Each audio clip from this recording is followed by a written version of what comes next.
Welcome to this first session on calcium dynamics. Part 1 will be about vasomotion.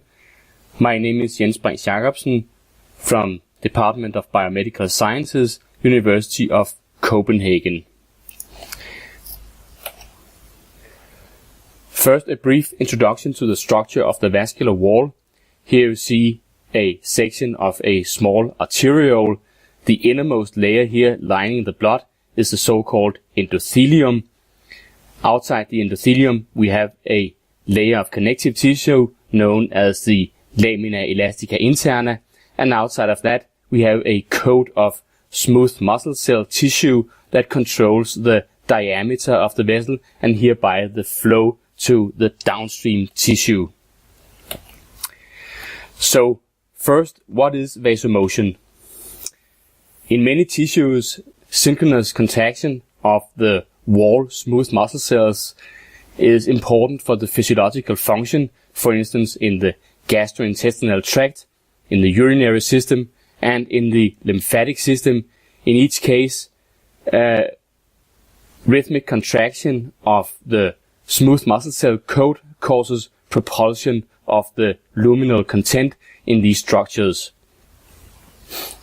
In contrast, vasomotion is a spontaneous or induced rhythmic change in vessel diameter that in turn leads to rhythmic changes in flow. It's accompanied by oscillatory changes in membrane potential and in intercellular calcium concentration. However, vasomotion has no known physiological function, but it has features that are similar to rhythmic contraction in other tissues, and hence can serve as a model tissue for other tissues. So what is the physical appearance of vasomotion? The following small movie here shows vasomotion in the rat cremaster arteriole.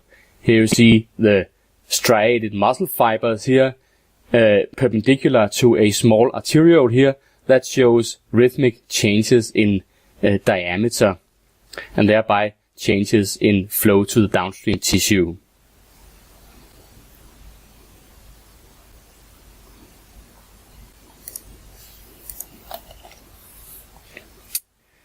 So first, vasomotion is associated with changes in sarcoplasmic calcium concentration. This can be seen in an experimental setup as shown here. A small strip of arteriole is mounted on two steel wires in a so-called wire myograph. Each of the cells here can be visualized by loading the preparation with a calcium fluorophore that directly shows the concentration of calcium in the cytoplasm. The steel wires here is connected to a force transducer that enables measurement of the force development of the whole preparation.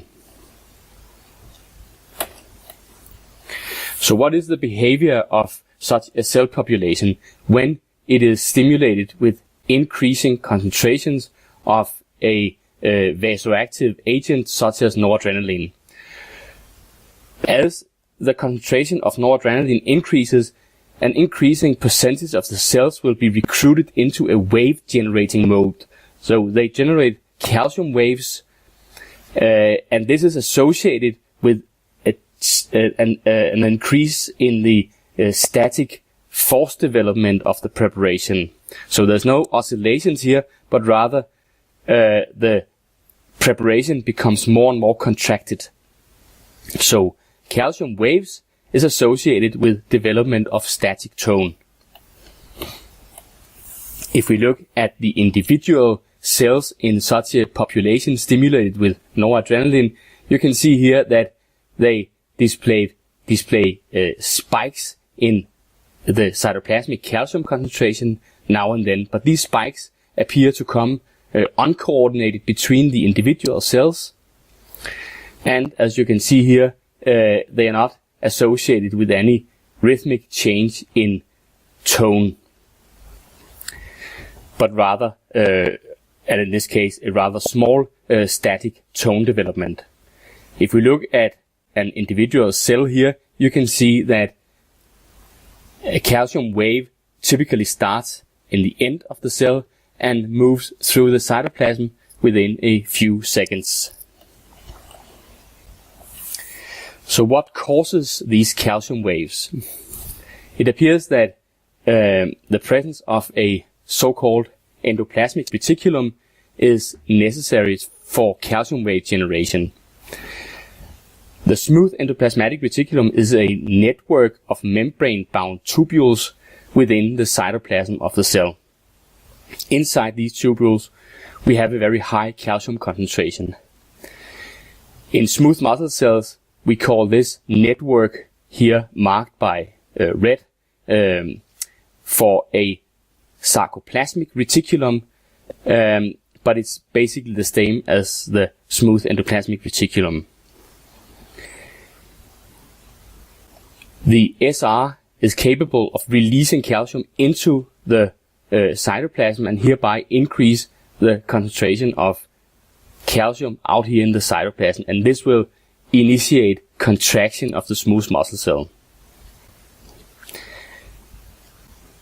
There are some particular features associated with this release, namely that a low concentration of calcium out here is associated with a high probability of further release of calcium from the sarcoplasmic reticulum, whereas when the concentration out here has become sufficiently high, it will inhibit further release from the sarcoplasmic reticulum. This leads to the phenomenon known as calcium-induced calcium release that can generate waves that move through the cytoplasm.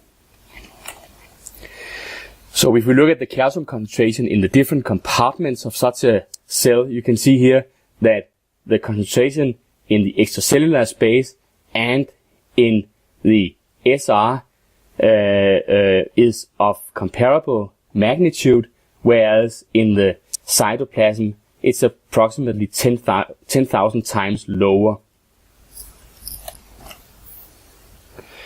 The individual cells in such a preparation have individual properties. As you can see from this experiment here, these traces here show 4 different cells that have been stimulated 3 times, separated by a long washout period. And as you can see, if a given cell displays a lot of calcium spikes in the first stimulation period here, it tends to show a similar behavior in the subsequent stimulation periods here. This one has many spikes, this one has few. This is a summary from 37 cells from 4 intact vessels, and as you can see, the calcium waves tend to have a frequency around 1 to 3 cycles per minute, but some cells does not display waves at all. This is the hatched part of this bar here. So the cells in a given preparation are very heterogeneous. So to summarize the features of these calcium waves, they tend to disappear if the function of the sarcoplasmic reticulum is blocked chemically. They do not depend on calcium influx from the extracellular space. They are asynchronous between the cells. They have an average velocity of 35 microns per second, and they typically start at one end of the cell and spread through the cytoplasm. They do not spread between cells. That means that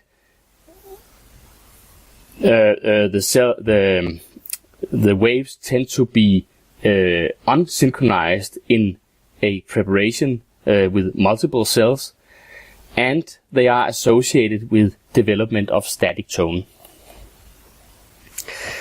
Now, in order to generate vasomotion, there needs to be some kind of intercellular synchronization of these calcium transients. And this picture here shows some of the components that are necessary for synchronization. First of all, we have the sarcoplasmatic reticulum here in the middle, capable of calcium-induced calcium release and thereby generation of calcium waves. But this is not enough. We have to be able to for the cells to communicate with each other, and this is done through gap junctions, which are intercellular pores that can lead current from one cell to another. We also need to be able to synchronize calcium release from the sarcoplasmic reticulum throughout the cells, so that we get a uniform rise in calcium at the same time instead of a wave that sweeps across the cell. And the voltage sensitive calcium channel, as it's shown here, is a channel that lets in calcium from the surface and thereby stimulates uniformly the calcium. Another component necessary for the intercellular synchronization is coupling of the SR calcium dynamics to the membrane potential, and in this case this is accomplished by this cyclic GMP sensitive calcium dependent chloride channel. So when cyclic GMP is high, this channel will be very sensitive to calcium released from the SR, and it will open and cause efflux of chloride, which depolarizes the membrane, and this has two effects, namely depolarization spread through gap junctions to other cells, and it causes opening of the voltage sensitive calcium channel and uniform influx of calcium all over the cell, which in turn synchronizes the release of calcium from the SR. If we look at an in vitro measurement on such a cell population, you can see here the first period of calcium waves, as I showed before, but at a certain point here the whole preparation synchronizes and all the calcium spikes appear to be synchronous between the different cells, and this is associated with onset of rhythmic contraction, vasomotion. There's also some other characteristic features of this shift from waves to whole cell oscillations that are synchronized between cells, namely that the frequency accelerates a lot. You can see these are the frequency range of calcium waves, and after synchronization, this is the frequency range of vasomotion.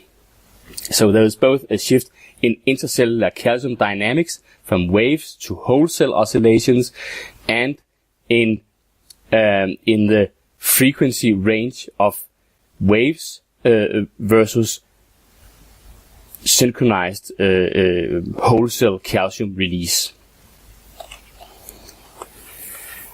If we summarize these different features, you can see this is the wave phase, where we have increasing amounts of noradrenaline causing increasing recruitment of cells into a wave generating mode, which is associated with a slow increase in static tone. But then at a certain point, all cells are suddenly enrolled into synchronized oscillation. If we look at the individual cell, this is global calcium oscillations, so calcium rises uniformly throughout the cytoplasm, and this is associated with rhythmic change in force known as vasomotion.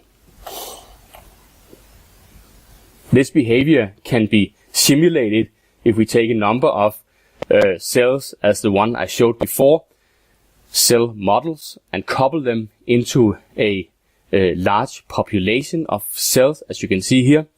And these curves down here shows the calcium and membrane potential traces from these 4 different cells here.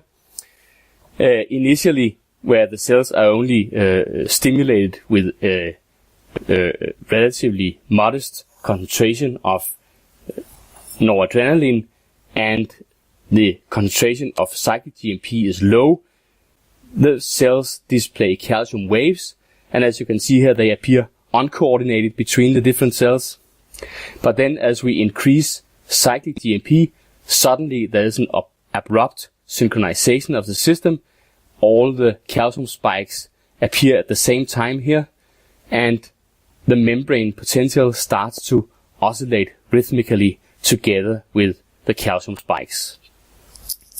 So this is an onset of vasomotion in a simulated cell population. Finally, of course, cells, as I showed before, in a real system is heterogeneous. So how is it possible that the whole system can oscillate? If we take a similar cell population as before, a simulated system, but make the cells heterogeneous by varying the fraction of the sarcoplasmic reticulum in the cytoplasm, it's possible to entrain cells that are quiescent in the wave generating state. As you can see, these two cells here, they do not display waves spontaneously, but this cell up here, number 3, displays spontaneous waves. But as we increase cyclic GMP and the whole system begins to oscillate, as you can see on the membrane potential traces here, also the quiescent cells are enrolled into a whole cell oscillatory mode synchronized with neighboring cells. So the whole population of cells are able to display vasomotion, although some of the cells do not have this ability spontaneously, but they are enrolled by the action of the neighboring cells. Finally, I would like to acknowledge professional and technical assistance from Olga Sosnovtseva and Dmitry Posnov, both from Department of Biomedical Sciences, University of Copenhagen, Denmark. Thank you.